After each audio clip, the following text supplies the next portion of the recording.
Friends, सफलता और सम्मान पाने का रास्ता दूसरों को पीछे छोड़ने में नहीं बल्कि खुद को बेहतर बनाने में है। जब हम अपने लाइन यानी जीवन में अपनी क्षमताओं को बढ़ाते हैं तो हम अपने आप दूसरों से आगे निकल जाते हैं। फ्रेंड्स, आज की कहानी कुछ इसी से रिलेटेड है। आज मैं आपको एक शिक्षक की कहानी बताती हूँ।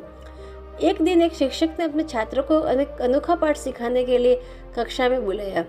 वह बोर्ड के पास गया और एक चौक से सीधी और लंबी लाइन खींच दी। फिर उसने सभी छात्रों से पूछा, क्या तुम इस लाइन को छोटा कर सकते हो? लेकिन ध्यान रहे, इसे न मिटाओ और न छुओ। छात्रों के लिए सवाल बहुत चुनौतीपूर्ण था। वे सभी विचारों में डूब गए। कोई सोचने लगा कि क्या इसे मिटाने का कोई तरीका हो सकता है। कुछ ने कहा, शायद यह असंभव है। इसे छोटा कैसे कर सकते हैं, बिना छुए या मिटाए? लेकिन किसी भी छात्र को सही उत्तर नहीं सूझ रहा था।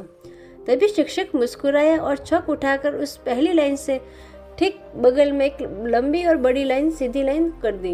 अब पहली लाइन जो सबसे पहले लंबी लग रही थी, दूसरी लाइन की तुलना में अब छोटी दिखने लगी। शिक्षक ने छात्रों से कहा, देखो, मैंने इस लाइन को बिना छुए ही छोटा कर दिया। इसे छोटा करने के लिए मैंने इसकी बराबर एक बड़ी लाइन और खींच दी। तो फ्रेंड्स, इस कहानी से हमें शिक्षा मिलती है कि हमें जीवन में कई बार दूसरों से आगे निकलने के लिए उन्हें छोटा दिखाने की कोशिश करते हैं, बल्कि दूसरों को छोटा दिखाने की बजाय हमें अपने आप को बड़ा करना चाहिए।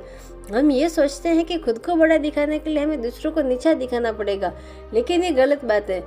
अपने प्रयासों और कौशल को बेहतर बनाकर ही हम अपनी जगह बना सकते हैं, और ऐसा करने से दूसरों की प्रतिष्ठा कम नहीं होती, बल्कि हम खुद और ऊंचाई पर पहुंचते हैं। दूसरों को छोटा करने से बेहतर है कि हम अपने गुणों और क्षमताओं को बढ़ाएं।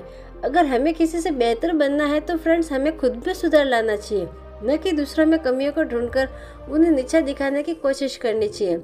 फ्रेंड्स, आशा करती हूँ कि आपको ये मेरी कहानी कुछ अच्छी लगी होगी।